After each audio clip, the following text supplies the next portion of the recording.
The last time a British king flew into Northern Ireland, he did so in an RAF Douglas Dakota in 1945, still celebrating VE Day. This time the welcoming party is for his grandson. Among them is Northern Ireland's 7th Secretary of State in 10 years, and 2 children with flowers and chocolates. Charles was a year younger than them, an introverted prep school boy when made Prince of Wales. 64 years later, he comes to Northern Ireland as king. In the village of Hillsborough, he and the Queen Consort were met by a sea of outstretched hands and the occasional corgi. Behind them, into the royal residence, where Tony Blair in peace talks once spoke of feeling the hand of history upon our shoulder, now strode a man bearing the weight of a monarchy on his.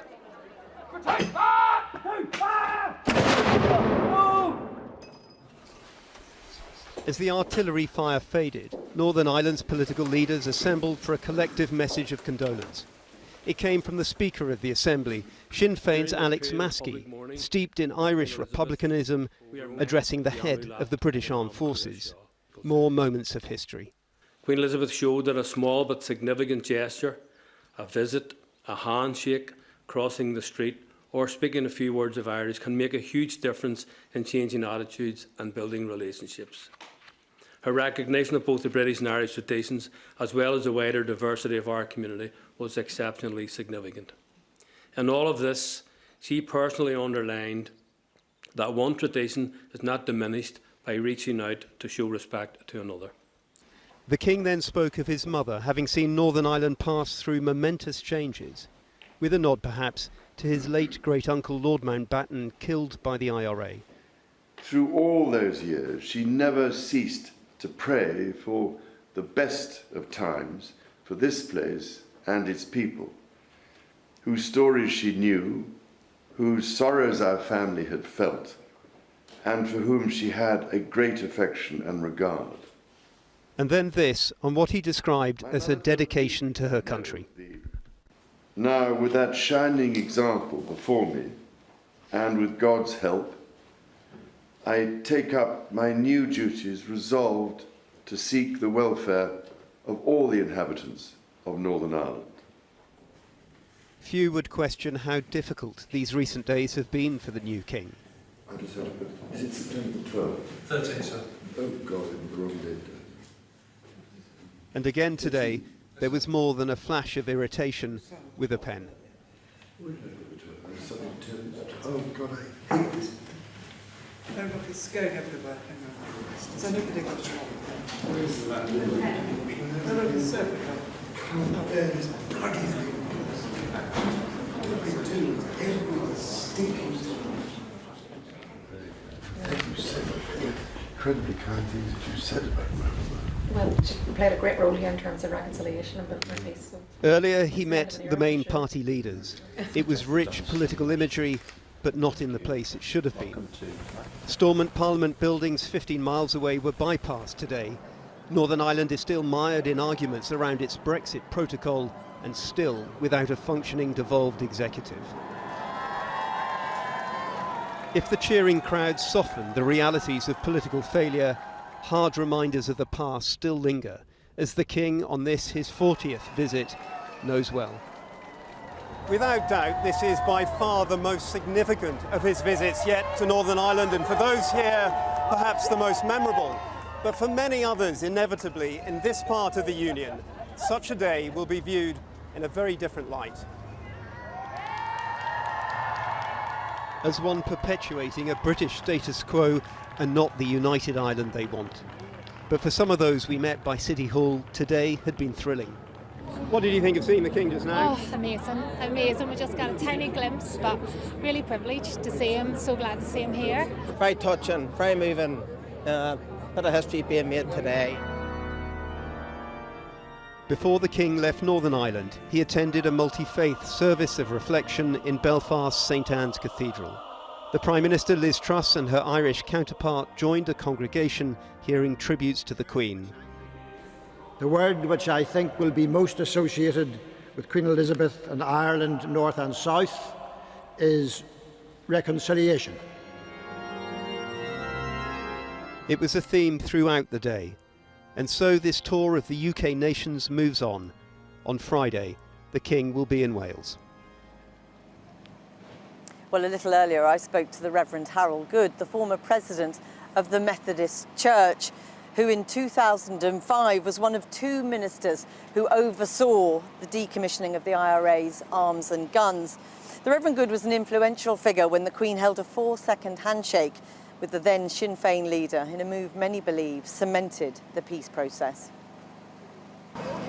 I found the day deeply moving for all sorts of reasons, not least because of the way in which the Sinn Féin representatives, and in particular the Speaker of the House, Alec Lasky, entered not only into the mechanics, should I say, of the day, but into the whole spirit. I felt that came across, and the deep respect that was being shown was very, very important, but also knowing the journey that some of us have shared, that was deeply moving. Without compromising their own position, but we don't have to compromise our own positions to show deep respect to others. And I think it was in response to the respect the Queen herself had shown. And you talk about that journey that so many people, so many groups in this province have made.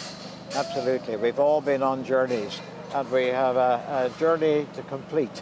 But we've come a long way on this journey, and I think today was evidence of that. A journey which many of us have shared across the community and across the so-called divides. So for some of us who have shared that journey today, it was hugely important.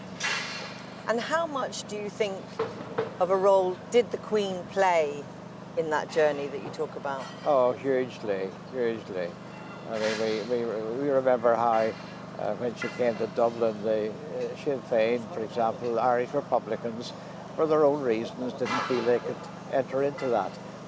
But following the Queen's visit, following her speech, following her physical reaching out her hand, as well as obviously offering a spirit of reconciliation, and considering what she herself within her own family had suffered, all of that was hugely important.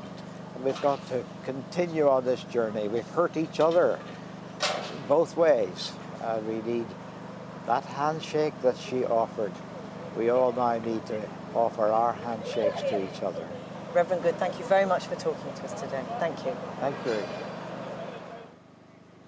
Well, here with me now is the Alliance Party leader, Naomi Long, and Matthew O'Toole from the SDLP. Thanks very much for joining us this evening. What an extraordinary day. I just wonder what your thoughts are. Well, I mean, I think no one who was present today would have missed the historic importance of what happened, but there was also that personal grief at the heart of it all. When we met with King Charles today, it was to extend our sympathy to him and to the family. I can't imagine what it must be like to lose a parent and then have to go on this kind of dutiful tour of the nations and so on. But I mean, I think at the heart of it all too, there was that outpouring of grief from people in Northern Ireland, because I think the Queen, despite people's different views on the constitutional question and the monarchy, the Queen transcended that. I think her commitment to Northern Ireland and to reconciliation lifted her above all of that debate, and I think today reflected that in the service. Matthew O'Toole? Well, I think what was important today was that people from very different backgrounds, people who have very different views on the monarchy, were able to do 2 things. One, bear witness to the fact that the late Queen did do a huge amount for reconciliation in Ireland and between Britain and Ireland, and also, in a sense, acknowledge that we're different traditions on this island, there are different views, and that's why this is unique and complex from like other places in terms of marking today. I'm not a monarchist, my party is a monarchist. I want a different constitutional future for this place, but in seeking that I need to understand that this is a really important moment for people who are British and Unionist on this island. And very important going forward, isn't it? So when Naomi talks about the Queen transcending differences, can the King do that? Well, I mean, I think he's shown in terms of his engagement here. I mean, I think it was, in 2010, I welcomed him to City Hall as Lord Mayor. He spent time that day looking at Belfast transformation physically, but he then went on to make connections that led to him reopening St Malachy's Church in the markets, not an area renowned for monarchists or unionists, But he reached out, he went along, he made that connection about the architectural regeneration and went to that service, and that was a sign of reconciliation. And today, when he crossed the aisle and very warmly embraced the President of Ireland, again, those moments are hugely important in terms of showing that there's mutual respect. I mean, there were some really extraordinary moments. You see the King, a man who lost one of his most beloved relatives to an IRA bomb.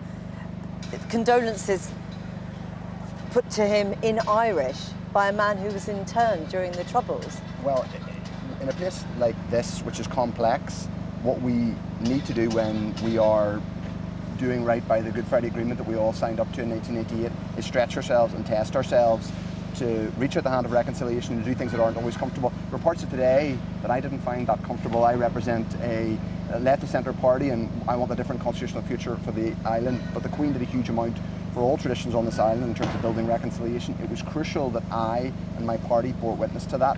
And there are moments when that isn't always comfortable and isn't always easy, but that doing the easy bit is, we can all do that. We can all do that on social media. We can all do that. We can all take positions which are straightforward and easy. We have to stretch ourselves and we have to test ourselves in order to build a better future. I mean, there's a lot of talk about the courage that the Queen had. Absolutely. And pointing to politicians, saying the politicians need courage with an assembly that is not in operation at the moment, with political deadlock. I would concur that that is necessary. I think what is important is that when the Queen did those things, she gave other people permission to be brave.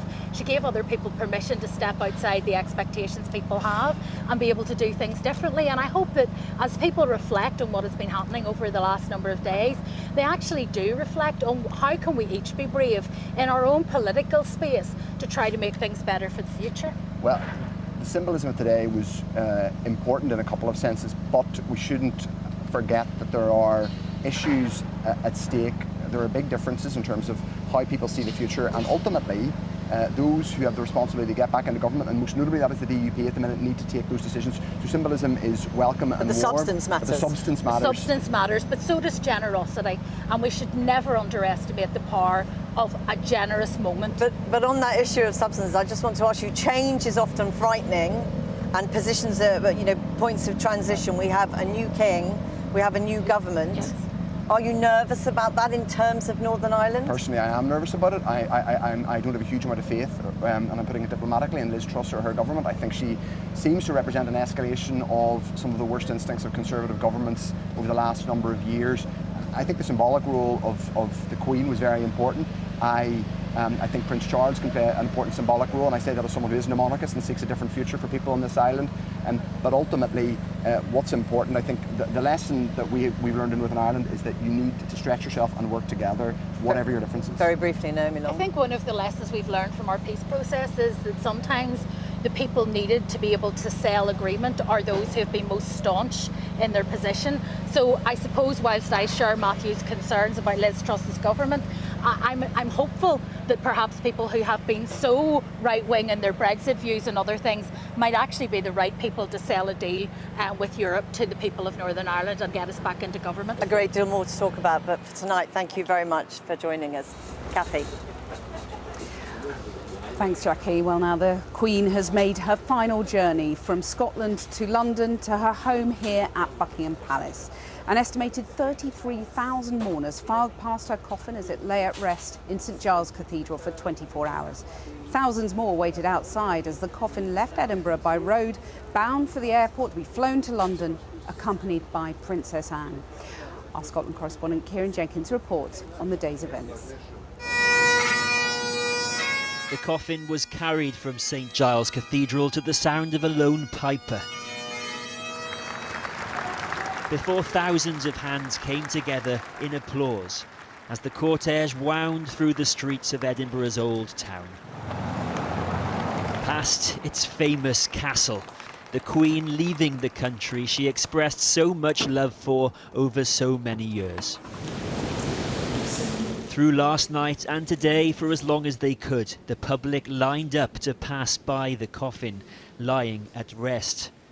Each person pausing for just a moment. Very sombre, beautiful, smell of lilies. It was beautiful, but very sad. Nozipo from Botswana, who now lives in Edinburgh. It's very sombre. You could almost faint in there. It's an experience out of this world. That's the only way to describe it. Yeah. Were you feeling a bit lightheaded then as you went past? It's and I bowed a little bit. Yeah. Mika, studying here from Finland. It's a unifying moment for everyone, even for foreigners, surprisingly. Wasn't expecting this. Just everyone coming together and kind of putting aside all the disagreements for a bit, at least for a couple weeks. That sentiment isn't universal though, and as mourners filed into the cathedral, here a different line. Young people from Edinburgh hold blank pages aloft. Heads turn. It's a bit disrespectful. It's my right, from my view, that I think that's disrespectful towards the Queen and the monarch. Free speech. Yeah. I agree. Whether you agree with and right to protest. Yeah. Right to protest. Yeah. The latest in a handful of protests in the city, defending the right to protest, they say. So I think the police, after the criticism, is keen to show that they let people protest, but I think we all know that it would be different if we would have something spelled here, like abolish the monarchy or who elected King Charles and these kind of things. Why not write something on the sign and express what you mean? I suppose we didn't want to get arrested. Some people will not like this, will they? And they will say that perhaps this isn't the place to be protesting, where people are mourning. I can understand that. However, whenever there is a protest, it's never the time. It's never the right place. It's always be quiet and find a more appropriate time. Well, when is the time then? At 5:30 this evening, the Queen's journey in Scotland drew to a close. The coffin accompanied by Princess Anne, as the Queen, who held this country in such deep affection, departed Scottish soil.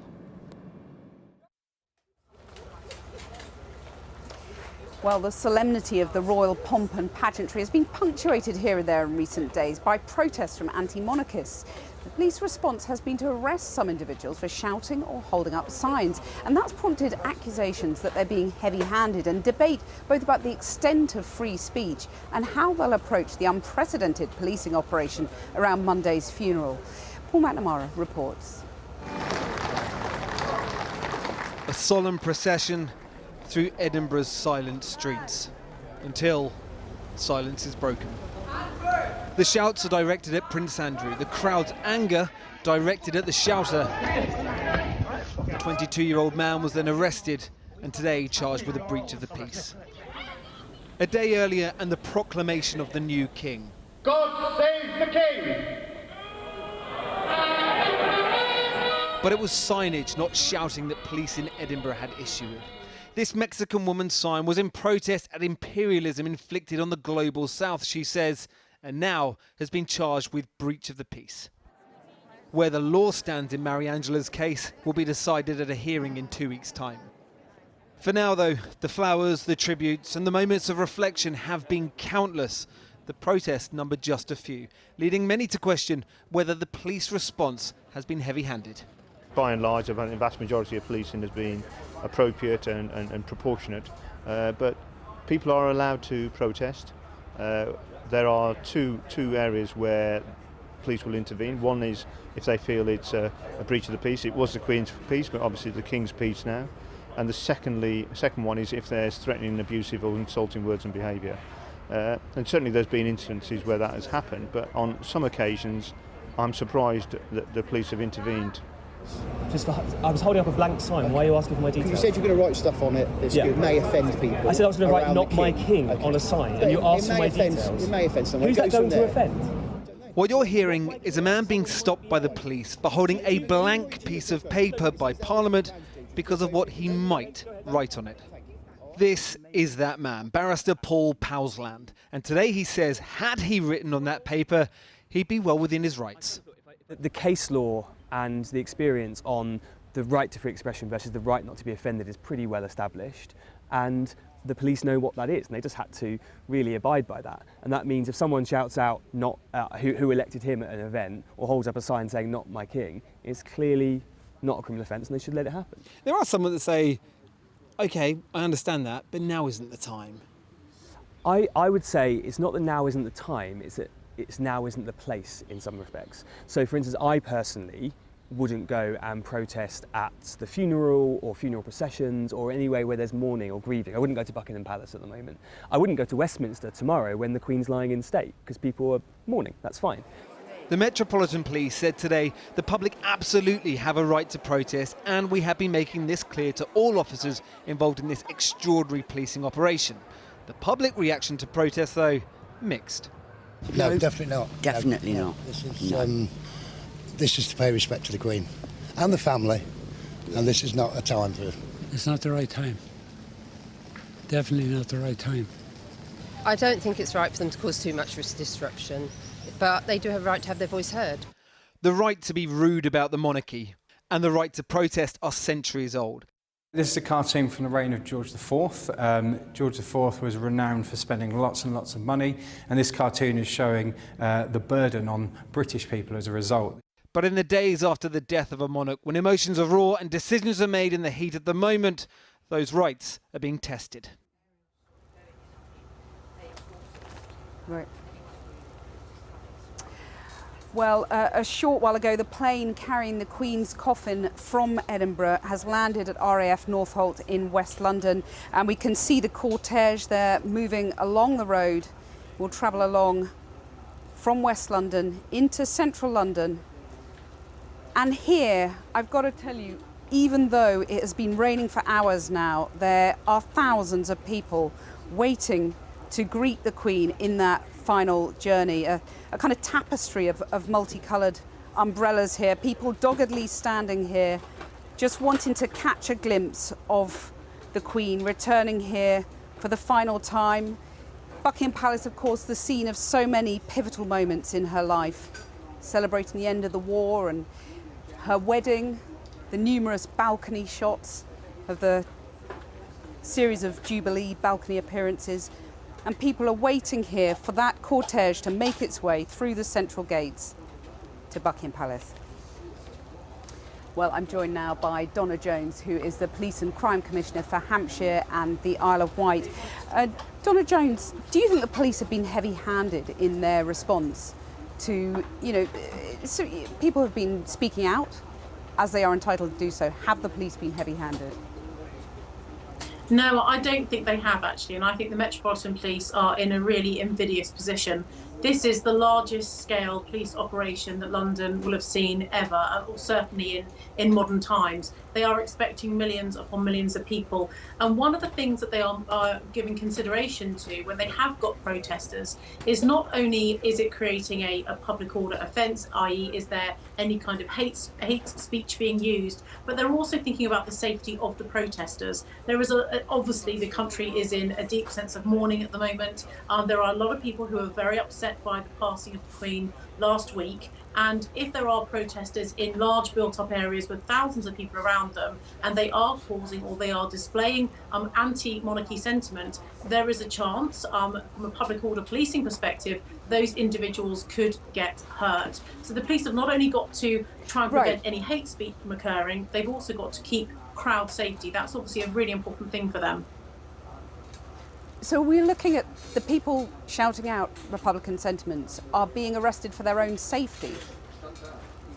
Well, I'm not saying they're being arrested for their own safety. I think what's happened in the incidents we've had over the last 24 hours are where they've been arrested for using what's been deemed to be hate speech from what I've read in the press. That is only what I've read in the press. I've not obviously had any police briefing on that. But what I'm trying to, explain to your listeners but Donna is that Jones, let me the police just have be to make clear. sure that they are keeping control of the crowds as well. Yeah, but "Not My King" is not hate speech, is it? Well, no, it is, and I do very much support, freedom of speech. That is what underpins a modern-day democracy. As we've heard, a spokesman for the Prime Minister today has said that actually freedom of speech is important. And if that is not hate speech, if it's somebody demonstrating their feelings, I think the request is, please try and be mindful that there are millions of people that are going to be in London, mourning and paying their respects to the Queen. But at the same time, people do have their right to their freedom of speech, as long as that's not hateful speech, as long as that is not, causing deep offence to other people that a reasonable person would find offensive, then they do have their right to protest. And as I say, it's what underpins our civilised democracy. Give us a sense of the scale of the policing challenge over the next few days ahead of the funeral. Well, Kathy, it is enormous. You know, we are looking at 10,000 police officers on duty in London alone. My force, Hampshire and Isle of Wight Constabulary, is buddied with Thames Valley Police, and of course the home of Windsor Castle, which is where the Queen is going to, the late Her Majesty the Queen is going to her final resting place. So we are sending hundreds of mutual aid officers, people coming in on rest days, people coming in and being paid overtime. Now, you know, this is going to cost a huge amount of money across the country. It's an enormous police response, but it has been well planned. And actually the police officers that I've spoken to are honoured to be playing their part in Monday's funeral, keeping everyone safe across the country. But it is enormous, and I don't think we can underestimate the scale of the policing response to not just Monday, but the lead up to as well. OK, Donna Jones, thank you very much for joining us.